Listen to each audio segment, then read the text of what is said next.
Back in your educational 12th channel.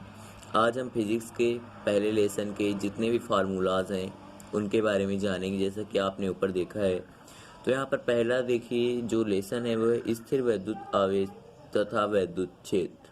पहला है number 1 पे, किसी भी आवेशित वस्तु पर आवेश Q इज इक्वल टू, किसी भी आवेशित वस्तु पर जो आवेश होता है वह होता है Q बराबर NE।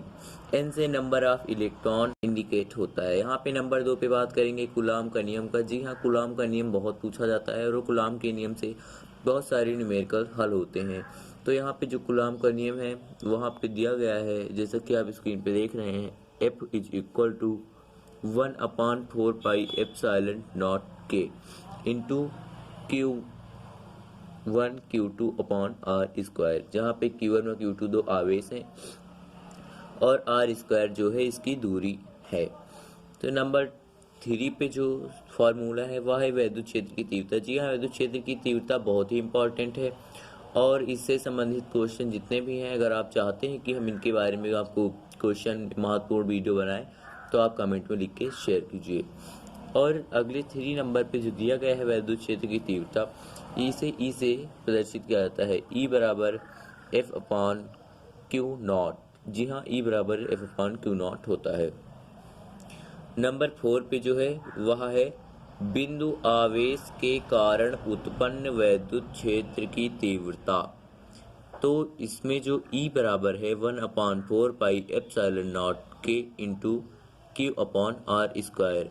जी यहाँ पे E बराबर 1/4 पाई एप्सिलॉन नॉट के दिया गया है Q अपॉन R स्क्वायर, और 1/4 पाई एप्सिलॉन नॉट का जो मान होता है वो होता है 9.0 × 10⁻⁹। सो ये 4 फार्मूलाज थे और इसके नीचे जो 5वां फार्मूला दिया गया है वह है नंबर 5 वैद्युत द्विध्रुव आघूर्ण। वैद्युत द्विध्रुव आघूर्ण भी बहुत ही महत्वपूर्ण है और यह बहुत पूछा जाता है। इसका उपयोग न्यूमेरिकल में बहुत होता है। तो वैद्युत द्विध्रुव आघूर्ण P is equal to Q into 2L, जहाँ पे Q आवेश है और 2L इसकी दूरी है। यहाँ पे P is equal to Q into 2L दिया गया है। यह है वैद्युत द्विध्रुव आघूर्ण का सूत्र। देखते हैं अगला जो 6ठा नंबर है वह दिया गया है बल युग्म का आघूर्ण। फ्रेंड्स, ये बहुत ही इंपॉर्टेंट फार्मूलाज हैं और आप इन्हें अच्छे से तैयार करते रहिए, क्योंकि ये आपको न्यूमेरिकल और डेरिवेशन सॉल्व करने में बहुत ही सहायक है, क्योंकि मुझे भी ये बहुत ही हेल्पफुल रहे हैं। तो मैंने सोचा कि ये वीडियो आप लोगों के लिए बनानी चाहिए। तो 6ठे नंबर पे है बल युग्म का आघूर्ण टाउ। बल युग्म का आघूर्ण tau is equal to PE sine theta. जी हाँ, tau is equal to PE sine theta होता है। इसके बाद देखेंगे 7वें नंबर पर। 7वां नंबर जो दिया गया है वह है वैद्युत द्विध्रुव। जी हाँ, वैद्युत द्विध्रुव में 2 स्थितियां होती हैं जो भी आपको आगे देखने को मिलेंगी, जिसमें 2 स्थितियां, एक अच्छी होती है और दूसरी निरक्षी स्थिति होती है। ये दोनों स्थितियां बहुत ही महत्वपूर्ण हैं और ये स्थितियां जब भी आती हैं ये लॉन्ग क्वेश्चन में ही पूछी जाती हैं फ्रेंड्स, तो ये आप जरूर तैयार कर लें। तो यहाँ पे पहला नंबर जो है अच्छी स्थिति में वैद्युत क्षेत्र की तीव्रता। अच्छी स्थिति में वैद्युत क्षेत्र की तीव्रता पूछा गया है। तो अच्छी स्थिति में वैद्युत क्षेत्र की तीव्रता होती है E is equal to 1/4 pi epsilon not K। E is equal to 1/4 pi epsilon not K, जैसा कि मैंने 1/4 पाई एप्सिलॉन नॉट का मान आपको बता दिया है जो न्यूमेरिकल में लगाए जाते हैं, into 2P upon R cube, into 2P upon R cube. ये हो गया पहला। और दूसरा जो स्थिति है वह है निरक्षी स्थिति। निरक्षी स्थिति में वैद्युत क्षेत्र की तीव्रता, दूसरा नंबर ये है। इसका सूत्र होता है E is equal to 1/4 pi epsilon not K, जैसा कि ऊपर 1/4 पाई एप्सिलॉन नॉट K है और नीचे भी, बट इनटू में जो है इधर P अपॉन R क्यूब है और ऊपर अच्छी में 2P। तो ये आपको जब डेरिवेशन कराया गया होगा तो जरूर बताया गया होगा, और नहीं बताया गया तो आप हमें कमेंट में लिख के बताएं, हम आपको इसका उत्तर जरूर देंगे। इसके बाद बात करेंगे लेसन 2 की। सो गाइस, लेसन 2 है गॉस की प्रमेय। गॉस की प्रमेय लेसन 2 है और इसमें जो सूत्र हैं वो भी बहुत ही इम्पॉर्टेंट हैं।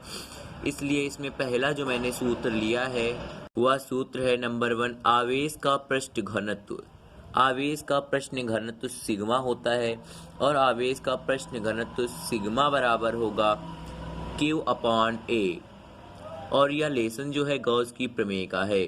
तो यहाँ पे सिग्मा बराबर Q/A होता है। और नंबर 2 पे है अनंत लंबाई के एक समान आवेशित सीधे तार के निकट वैद्युत क्षेत्र की तीव्रता, इसे E से इंडिकेट करते हैं। और E = 1/2 पाई एप्सिलॉन नॉट के इंटू λ/r दिया था इसका सूत्र। और इसकी जो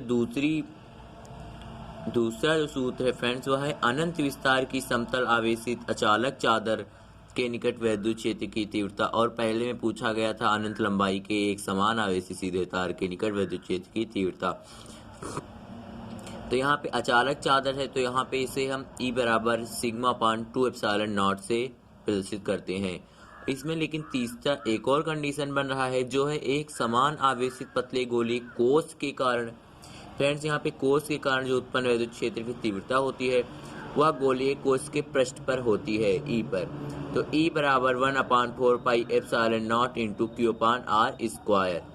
सो गाइज ये थी।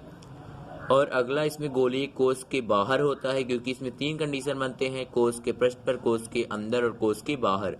तो यहाँ पर कोष के बाहर जो है E बराबर 1/4 pi epsilon not into Q/R square.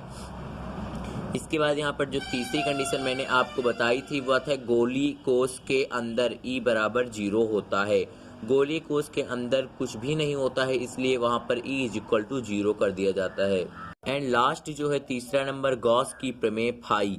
Gauss की प्रमेय फाई से इंडिकेट किया जाता है। तो यहाँ पर फाई बराबर समाकलन का निशान लगा हुआ है और वेक्टर E × dA बराबर Q/ε नॉट होता है। आपको ये वीडियो बहुत पसंद आई है तो आप इसे सब्सक्राइब कीजिए और नोटिफिकेशन पाने के लिए बेल आइकन से प्रेस कीजिए।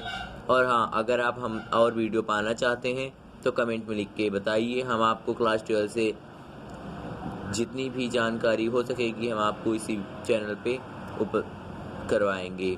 Friends bye bye.